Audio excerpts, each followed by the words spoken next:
we joined the Anti-Bullying Alliance straight away as soon as they started covering Northern Ireland.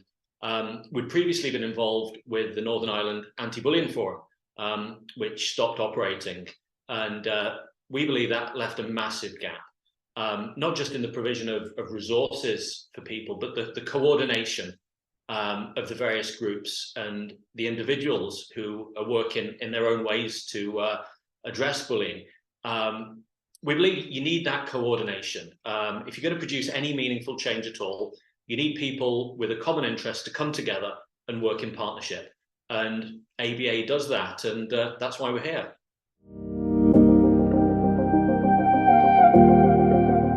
For us, we're a small company, and we've developed a platform for young people to report bullying in schools, and it's called CyberSyd. We're constantly working to develop this platform, to innovate, and to make sure really that it keeps up with what our young people need. So the ABA gives us access to a broad network of people, groups, extensive resources. That helps us develop our knowledge about bullying and also the wider safeguarding issues. And really, it just allows us to understand where we can make the maximum impact with what we do.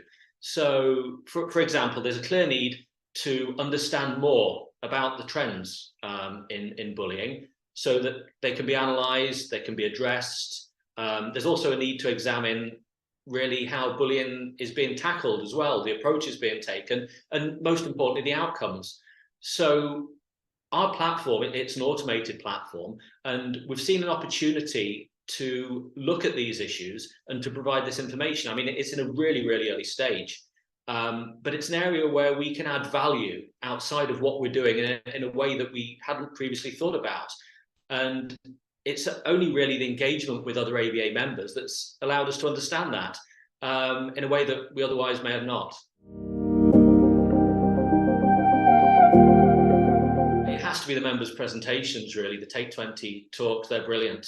So every couple of weeks, we spend a lunchtime and we join a Zoom call, and we just get to hear, and really it's under half an hour, from such a diverse range of people about how they're working to understand or address bullying. We also got to do a presentation ourselves, which was great. So, I mean, for example, the last one that I called into was by Professor Noel Purdy, he's got an incredible amount of knowledge and experience in the field of bullying. And he shared that with us. He worked on the action plan to address bullying in the Republic of Ireland. And that new perspective really allows us to understand the bigger picture in addressing bullying and safeguarding. And it also means that in doing that, we can reach out to the people who are giving these presentations.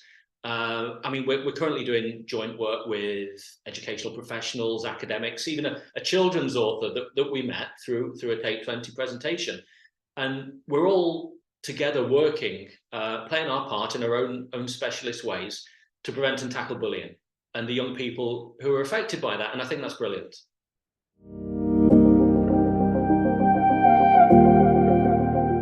You really don't know how much you're going to get out of joining the ABA until you do it. It'll vary on what you do and your contribution to the addressing of bullying. So, I mean, apart from the things that I've talked about, I mean, if you're a school or you're an educational professional, you may find the trainings invaluable, the online resources, but even the Take 20 talks and the members' meetings as well, they're full of insights, they're full of nuggets that you can take away.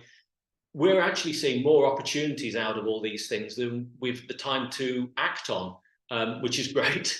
But I mean, most importantly, I'd recommend the ABA to anyone who just wants to be a member of a group of like-minded individuals who wants to learn, who wants to share their experiences and really just together play their part in addressing bullying within such a great community.